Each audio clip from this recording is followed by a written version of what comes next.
মেয়েদের একটু রাগ অভিমানটা বেশি, যার কারণে হচ্ছে ছেলেরা হচ্ছে সরি বলে এই কারণেই। অনেক সময় দেখা যায় মেয়েরা সরি বলে, আবার অনেক সময় দেখা যায় ছেলেরা সরি বলে। তবে বিশেষ ক্ষেত্রে দেখা যায় যে ছেলেরাই বেশিরভাগ মানে সরি বলে। কেন বলে মেয়েরা কম বলে? আচ্ছা, এটা হচ্ছে আপনার সম্পর্ক ভেদে ম্যাটার করে। যেমন হচ্ছে হাজব্যান্ড ওয়াইফের ভিতরে থাকলে হচ্ছে বেশিরভাগ ক্ষেত্রেই হাজব্যান্ড সরি বলে, কারণ তার ওয়াইফ যদিও ভুল করে সেক্ষেত্রে সেই সরি বলে, বিকজ তার ওয়াইফের হচ্ছে অভিমান হবে। সে যদি মানে তাকে দিয়েই সরি বলায় বা সে যদি ক্ষমা চায় তাহলে সে ছোট হয়ে যাবে। ওখানেও মানে বয়ফ্রেন্ড ম্যাক্সিমাম ক্ষেত্রে বয়ফ্রেন্ডই সরি বলে।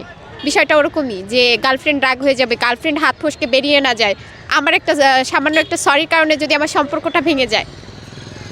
শুধু কি সম্পর্ক টিকে রাখার জন্য ছেলেরা বলে, নাকি ছেলেদের মন উদার?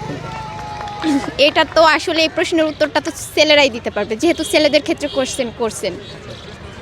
আপনার বাস্তব ক্ষেত্রে আপনি কি আগে সরি বলেন না পরে বলেন? না, আমি আসলে কখনো সম্পর্ক বিচার করি না। ইভেন হচ্ছে এটার এফেক্ট কি পড়বে সেটাও আমি বিচার করি না। আমি বিচার করি যে আসলে কে দোষ করছে। যে দোষ করছে সে তার ভুলটা স্বীকার করবে, ইভেন সেই ভুলটার জন্য সে সরি বলবে। আমি এটাই বুঝি। সেক্ষেত্রে যদি আমি হই আমি বলবো, ইভেন যদি আদার্স ও মানে যে বিপরীত পাশের যে মানুষটা আছে সে করলে সে বলবে। আচ্ছা, মেয়েরা কি অহংকারী টাইপের হয়? এটা শুধু মেয়েরা না, ছেলেরাও অনেক ক্ষেত্রে হয়। বা বেশিরভাগ অভিমানী ক্ষেত্রে কি হয়?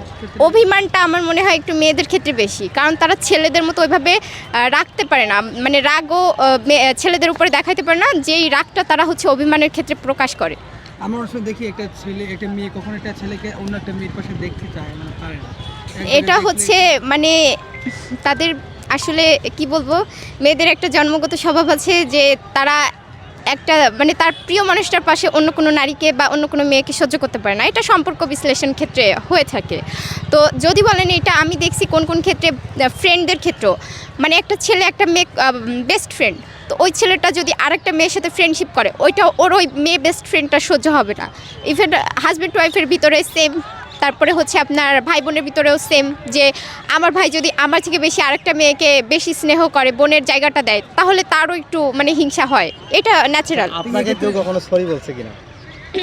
এটা তো আসলে কি বলবো, মানে কেউ, এটা তো যে কোনো ক্ষেত্রে সরি বলতেই পারে। কেউ কোনো ভুল করলে সরি বলবে, মানে এটা তো স্বাভাবিক। জীবন তো আর একটা অধ্যায়ে থেমে নেই, এটা তো শুরু থেকে মানে চলছেই। তো আমি একটা জিনিস দেখছি যে অনেকটা মেয়ে রয়েছে যেরকম তারা একটা ছেলে বয়ফ্রেন্ড থাকা সত্ত্বেও আর 2-3টা বয়ফ্রেন্ড তারা রাখে। আসলে মেয়েদের আসলে এই বিষয়টা হচ্ছে আপনি শুধুমাত্র মেয়েদেরকে ইন্ডিকেট করলে হবে না, এই বিষয়টা ছেলেদের ক্ষেত্রেও হয়। একটা ছেলের কিন্তু অনেকগুলো গার্লফ্রেন্ড থাকে, ইভেন হচ্ছে একটা মেয়ের অনেকগুলো বয়ফ্রেন্ডও থাকে। এটা হচ্ছে শুধুমাত্র ব্যক্তি হিসাবে তার মেন্টালিটি কেমন, সে কি একজনে অভ্যস্ত থাকবে নাকি আরেকজনে আসক্ত হবে, সেটা তার একান্ত ব্যক্তিগত ব্যাপার। তবে এটা কখনোই আমি সাপোর্ট করি না। তোমার বয়ফ্রেন্ড আমার তো কোনো বয়ফ্রেন্ড নেই।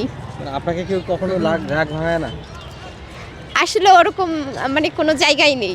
তোমার যদি অভিমান হয় প্রচন্ড মানে অভিমান, তাহলে কেউ অভিমান হওয়ার জন্য শুধু যে গার্লফ্রেন্ড বয়ফ্রেন্ড লাগবে এরকম কিছু না, হাজব্যান্ড ওয়াইফ লাগবে এরকম কিছুও না। ফ্যামিলির প্রতিও অনেক সময় অভিমান রাগ অভিমান থেকে থাকে। তো সেই ক্ষেত্রে আমি মনে করি যে শুধুমাত্র হাজব্যান্ড ওয়াইফ বা গার্লফ্রেন্ড বয়ফ্রেন্ডের ভিতর সীমাবদ্ধ না। জীবনে কি কোনো লাভ লস আছে কিনা, না জীবনটাই লস? মানে জীবনটা কখনোই লস না। আমি মনে করি যে একবার ব্যর্থ হইলে সে বারবার চেষ্টা করলে সে সফল হবে। তবে আমার মনে হয় না যে জীবনটাকে লস প্রজেক্ট হিসাবে সবার সামনে উপস্থাপন করা। মানে একটা বিষয় সে মানে হারলে অন্য বিষয়ে সে সাকসেস হতেই পারে, সেক্ষেত্রে লস প্রজেক্টের কোনো ব্যাপার নেই এখানে।